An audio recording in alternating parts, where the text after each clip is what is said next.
Hi friend, তোমরা সবাই কেমন আছো? আশা করছি ভালো আছো। আমরাও বেশ ভালো আছি। তো দেখো, সকাল থেকে কেমন বৃষ্টিটা শুরু হয়েছে, তো দেখতেই পারছো। তো আমি দাঁড়িয়ে আছি আর কি, কুসকুসোনাকে নিয়ে আর কি। তো একটু তোমাদের সাথেও শেয়ার করলাম। তো আশা করছি ব্লগটা ভালো লাগবে, দেখতেই থাকো তোমরা। তো এদিকে পুচকুসোনাকে খেলনাপাতি রেখে দিয়েছি, ও খেলছে। দেখো কি অবস্থা করে রেখেছে। তারপরে ওকে কিন্তু আমি ঘুম ঠুম পাঠিয়ে দিলাম। পাঠিয়ে আর কি আমি রান্নাবাড়ি করে নেব। আর নাহলে তো ওকে নিয়ে আমি কোনো কিছু কাজ করতে পারি না, তোমরা সবটাই জানো। কারণ ও যে একটু দুষ্টামি করে। তো আজকে না কারেন্ট ছিল না, তো ও যে ওকে এখানে খেলনা দিয়ে গেটটা খুলে এখানে খেলতে দিয়েছিলাম। তো ওর তো খেলনা যেমন তেমন, আর খুব কান্না করছে, খুব কি বলবো। তো ওর ঘুম পেয়েছিল, ওর জন্য ও কান্না করছিল। তারপরে ওকে খেলে দিলে খাইয়ে দাইয়ে আর কি। তারপরে খেলা ওর হয়ে গেল। তারপরে কি করলাম, ওকে না ঘুম পাঠিয়ে দিলাম। ওদিকে সব জিনিসপত্র গুছিয়ে রেখে এদিকে আমি রান্নাবাড়ি কমপ্লিট করে আর এদিকে চলে আসলাম তোমার হচ্ছে যে ফালা মুছতে। ফালা বলছি, তোমার হচ্ছে বাসনের র্যাকটা মুছতে। আর আমি কিন্তু কী কী রান্না করেছি তোমাদের সাথে তো এখন শেয়ার করবো না, একবারে খাবার সময় শেয়ার করব। তো ব্লগটা কিন্তু দেখতে থাকো প্লিজ বন্ধুরা, স্কিপ না করে। আশা করছি ভালো লাগবে। তো এই যে এটা কিন্তু আমি 2-1 দিন পর পরই মোছার চেষ্টা করি। কারণ ওই যে নোংরা থাকলে আমার একদমই পছন্দ লাগে না। একটু হলেও কিন্তু ধুলা তেল চিটে পড়েই থাকে। তো এই যে প্রতিদিন হোক না হোক আমি 2 দিন 1 দিন পর পর এটা পরিষ্কার করে আর কি রাখি। তো যখন তো নতুন নতুন নিয়ে আসছিলাম বাসনের একটা, তখন তো একবার মেজে ঘষে একবারে রেখে দিয়েছিলাম। তো আমার একদম হাতও কেটে গিয়েছিল। তো এখনও পর্যন্ত এটাকে আমি নামাই নাই। তো নামাবো তোমার হচ্ছে যখন খুব নোংরা হবে তার আগে আগে এরকম নামিয়ে এটা পরিষ্কার করে নেব। তো দেখো ওদিকে সব পরিষ্কার পরিচ্ছন্ন করে এখন আমি ঘর দুয়ারও ঝেড়ে নিচ্ছি। আর আমার কিন্তু অনেক কাজ অনেক কাজই হয়ে গিয়েছে। সেটা তোমাদের সাথে আজকে না ভালো করে ব্লগটা আমি শেয়ার করতে পারছি না। কারণটা হয়েছে কারেন্ট ছিল না। আর কারেন্টটা না থাকলে কিভাবে ব্লগটা শেয়ার করবো বলো বন্ধুরা।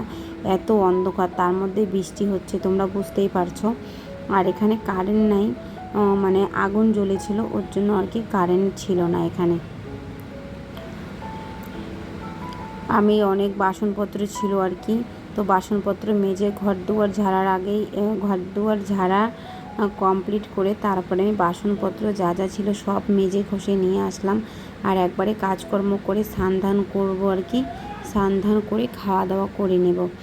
আর খাওয়া দাওয়াতে আজকে কি কি রান্না করেছি মেনু, ডাল করেছি, পেটল বলছি, বেগুন ভেজেছিলাম। আর হচ্ছে কচু রান্না করেছি। আর হচ্ছে আলু বেগুন দিয়ে ভাজি, আর বেগুনের চপ করেছি কুচকুচোনার জন্য। কারণ ও যে ওকে খাওয়াতে লাগে, বেগুনও পছন্দ করে, কিন্তু এখনও একদমই ভাত খাচ্ছে না। পরে আর কি আমি ওকে পরে খাইয়ে দেব। তো দেখো তোমাদের সাথে বললাম না তখন শেয়ার করে নিতে, যে বেগুন আলু ভাজি, ডাল আর হচ্ছে কচু শাকটা রান্না করেছি। আর এদিকে খাওয়া দাওয়া কমপ্লিট করে এদিকে হাজব্যান্ড নিয়ে আসলো আর কি, ফ্রিজ থেকে বের করলো তোমার হচ্ছে আনারস আর হচ্ছে মৌসুমি। তো এটা এখন কেটে খাবো। তো সত্যি আমি এমন বর পেয়ে ধন্য। কারণ দেখো আমি তো ফলটা কাটতে পারি না দেখে নিজে হাতেই কাটছে। আর আমি কিন্তু অনেক কিছু কাটতে পারি না। তো এটাকে আবার কি সুন্দর করে কাটবে, কেটে আবার তোমার লবণ দিয়ে ধুয়ে তারপরে আর কি আমরা খাবো। তো ওই যে বাটিটা নিয়ে আসলাম আর মিট মশলা নিয়ে আসলাম। তো আগে শ্বশুরকে দিয়ে আসবে, তারপরে আমরা খাবো। কারণ শ্বশুরের একটু হালকা হালকা জ্বর আছে। তো বললাম কি আগে দিয়ে আসো, তারপরে আমরা খাচ্ছি। তো দিয়ে এসে তারপরে আমরা খাবো। আর এই যে মিট মশলা দিয়ে মাখছে আর কি। তো দুইটা আনছিল, তো একটা ফ্রিজের মধ্যে রাখা আছে, আর একটা এই যে কাটলো আর কি। তো একটা খুব পাকা আর একটা না একদম কাঁচা।